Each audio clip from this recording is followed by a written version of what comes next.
ರಕ್ತವನ್ನು ಹೂಡಿದೆ. ನಾಚಿಕೆ ಇಲ್ಲ ಸರ್ಕಾರಕ್ಕೆ.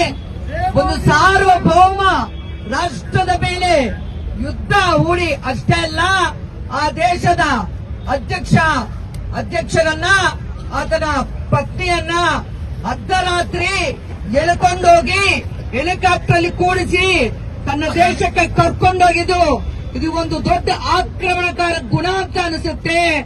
ತನ್ನ ದರ್ಪವನ್ನು ತೋರಿಸ್ತಾ ಇದೆ. ಇದೇ ರೀತಿ ಅಮೆರಿಕ ಹಲವಾರು ದೇಶಗಳ ಮೇಲೆ ದಾಳಿಗಳನ್ನ ಮಾಡಿದೆ. ಅವ್ರು ಮಾಡ್ತಾ ಇರುವಂತಹ ಆಪಾದ ಏನು?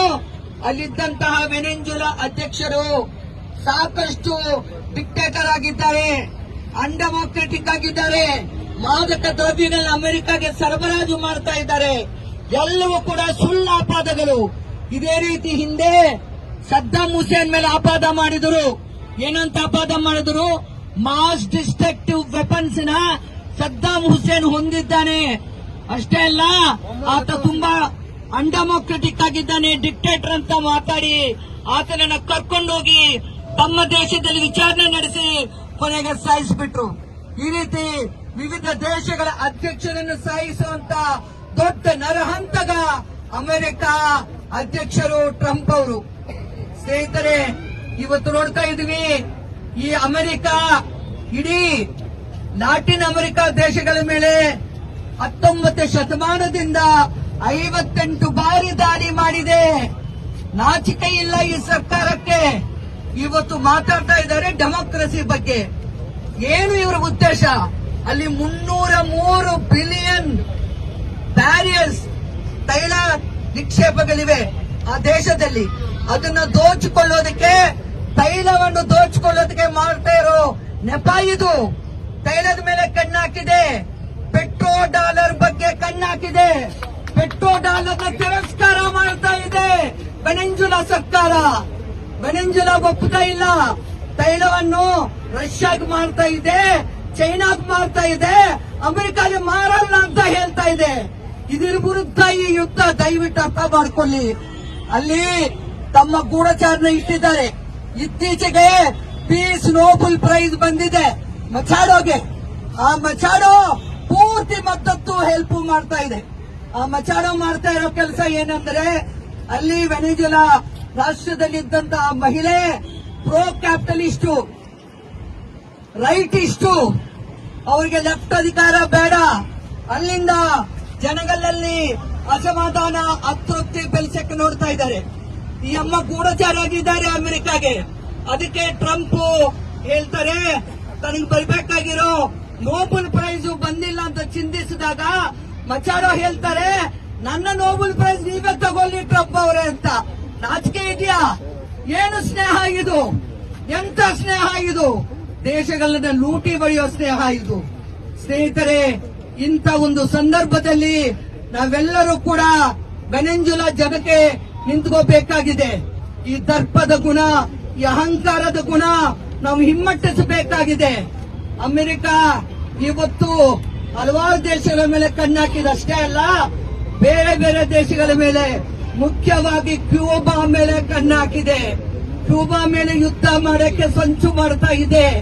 ಇದನ್ನು ಗಮನಿಸಬೇಕಾಗಿದೆ ನಾವು. ಈ ಪರಿಸ್ಥಿತಿಯಲ್ಲಿ ನಾವು ಶಾಂತಿ ಪ್ರಿಯ ಜನತೆ ಒಂದಾಗಬೇಕು. ನಾವು ನೋಡ್ತಾ ಇದೀವಿ, ನಮ್ಮ ದೇಶದಲ್ಲಿ ಮೋದಿ ಸರ್ಕಾರ ತುಟುಕು ಪಿಟುಕು ಅಂದಿಲ್ಲ, ಕನ್ಸರ್ನ್ ತೋರಿಸ್ತಾರಂತೆ. ಯಾರ ಬಗ್ಗೆ ಕನ್ಸರ್ನ್ ಸ್ವಾಮಿ? ಜನ ಸಾಯ್ತಾ ಇದ್ದಾರೆ ದೇಶದಲ್ಲಿ. ಕನ್ಸರ್ನ್ ಇದೆಯಾ? ಮಣಿಪುರಲ್ಲಿ ಹೆಣ್ಣು ಮಕ್ಕಳು ಬಟ್ಟೆ ಮಾಡಿ ಸಾಯಿಸಿದ್ದಾರೆ. ಕನ್ಸರ್ನ್ ಇದೆಯಾ? ಕನ್ಸರ್ನ್ ತೋರಿಸ್ತಾ ಇದ್ದಾರೆ ಅಂತ ಅವರು. ಅದು ಬಿಟ್ಟು ಇನ್ನೇನು ಮಾತಾಡ್ತಾ ಇಲ್ಲ. ಯಾಕೆ? ಭಯ. ಏನ್ ಭಯ? ಸುಂಕಗಳಾಗತ್ತೆ ಅಮೆರಿಕ ಅಂತ ಹೇಳಿ ಅದನ್ನ ಮೀರಿ ಅದನ್ನು ವಿರೋಧಿಸುವಂತ ಗುಣ ಇವತ್ತು ನಮ್ಮ ಮೋದಿ ಸರ್ಕಾರಕ್ಕಿಲ್ಲ. ಯಾಕಂದ್ರೆ ಈ ಮೋದಿ ಸರ್ಕಾರ ಮೌನಿ ಬಾಬಾ. ಇದಕ್ಕೂ ಮೊದಲು ಎಲ್ಲರನ್ನು ಮೌನಿ ಬಾಬಾ ಅಂತ ಹೇಳ್ತಾ ಇತ್ತು. ಮನಮೋಹನ್ ಸಿಂಗ್ ಮೌನಿ ಬಾಬಾ ಅಂತ ಇತ್ತು. ಆದರೆ ಇವತ್ತು ನೋಡ್ತಾ ಇದೀವಿ, ಮೋದಿ ಸರ್ಕಾರ ಯಾವುದೇ ಅನ್ಯಾಯದ ವಿರುದ್ಧ ಮಾತು ಎತ್ತಲ್ಲ. ಈ ಪರಿಸ್ಥಿತಿಯಲ್ಲಿ ಸ್ನೇಹಿತರೆ, ನಾವು ಒಂದಾಗಿದ್ದು ತುಂಬಾ ಸಂತೋಷದ ವಿಷಯ. ಟ್ರಂಪ್ಗೆ ಬುದ್ಧಿ ಇಲ್ಲ ಅಂದ್ರೆ ಆ ಬುದ್ಧಿನ ನಾವು ಹೇಳೋಣ. ಯಾವ ರೀತಿ ಗೊತ್ತಾ? ಹೋರಾಟದ ಮೂಲಕ ನಾವೆಲ್ಲ ಒಂದಾಗಿ ಇವತ್ತು ಯುಎಸ್ ಇಂಪೀರಿಯಲಿಸಂನ ನಾವು ಹಿಮ್ಮಟ್ಟಿಸಬೇಕಾಗಿದೆ, ಸೋಲಿಸಬೇಕಾಗಿದೆ.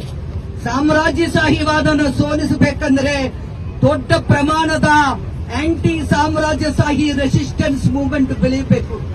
ಅಂತ ಒಂದು ಪೀಸ್ ಮೂವ್ಮೆಂಟ್ ನ ಕಟ್ಟಕ್ಕೆ ಇವತ್ತು ನಾವೆಲ್ಲ ಒಂದಾಗಬೇಕಾಗಿದೆ ಅಂತ ಹೇಳಕ್ಕೆ ನಾನು ಇಷ್ಟಪಡ್ತಾ ಇದ್ದೀನಿ.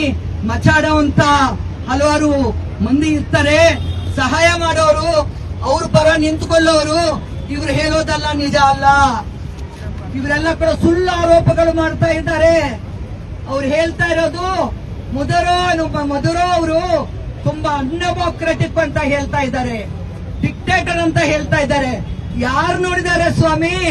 ಇವತ್ತು ನೀವು ಗೂಗಲ್ ನೋಡಿದ್ರೆ ಇದೇ ನ್ಯೂಸ್ ಬರುತ್ತೆ. ಇದು ನಿಜಾನಾ? ಸ್ಟಾಲಿನ್ ಬಗ್ಗೆ ಹೀಗೆ ಹೇಳಿದರು. ಸ್ಟಾಲಿನ್ ಎರಡನೇ ಯುದ್ಧ ಬಂದಾಗ ಶಾಂತಿ ನೆಲೆಗೊಳಿಸಿದರು.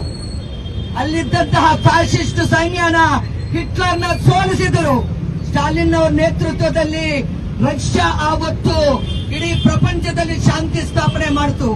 ಇಲ್ಲೊಂದು ವಿಷಯ ನೆನಪಿಟ್ಟುಕೊಳ್ಳಿ, ಇದೇ ಸೋಷಲಿಸ್ಟ್ ಬಲವಾಗಿದ್ದಾರೆ, ಇದೇ ಸ್ಟಾಲಿನ್ ಅವರು ಬಲವಾಗಿದ್ದಾರೆ.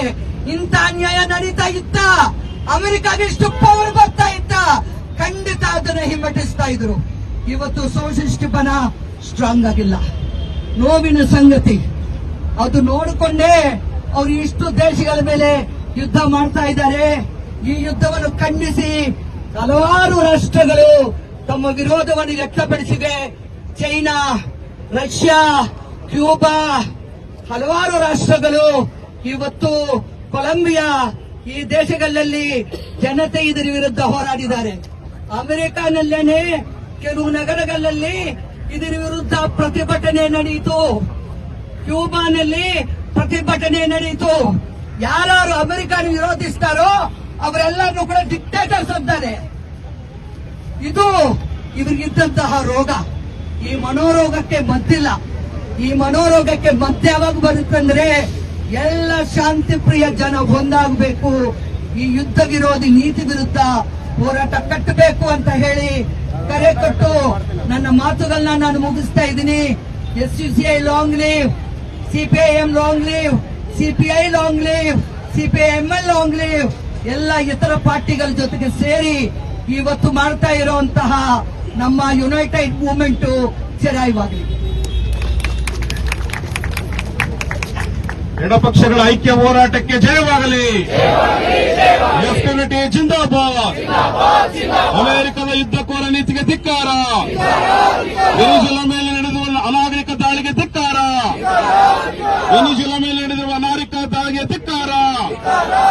ಸಾಮ್ರಾಜ್ಯಶಾಹಿ ಮುರ್ದಾಬಾದ್. ಸಾಮ್ರಾಜ್ಯಶಾಹಿ ಮುರ್ದಾಬಾದ್. Imperialism down down. Up socialism. Down, down imperialism. Up socialism. Venezuela ಜನತೆ ಜೊತೆ ನಾವಿದ್ದೇವೆ. ವೆನಿಜುಲಾ ಜನತೆ ಜೊತೆ ನಾವಿದ್ದೇವೆ. ಬಂಧುಗಳೇ, ಯಾವುದೇ ದೇಶದಲ್ಲಿ ಒಬ್ಬ ಸರ್ವಾಧಿಕಾರಿ ಇದ್ರೆ, ಯಾವುದೇ ದೇಶದಲ್ಲಿ ಒಬ್ಬ ಪ್ರಜಾಪ್ರಭುತ್ವ ವಿರೋಧಿ ನಾಯಕ ಇದ್ರೆ ಆ ದೇಶದ ಜನ ಆ ದೇಶವನ್ನ, ಆ ನಾಯಕರನ್ನು ನೋಡ್ಕೊಳ್ತಾರೆ. ನಮ್ಮ ದೇಶದಲ್ಲೂ ಕೂಡ ಒಬ್ಬ ಸರ್ವಾಧಿಕಾರಿ ಇದ್ದಾನೆ, ನಮ್ಮ ದೇಶದಲ್ಲೂ ಕೂಡ ಅನ್ಡೆಮೋಕ್ರೆಟಿಕ್ ಇದ್ದಾನೆ.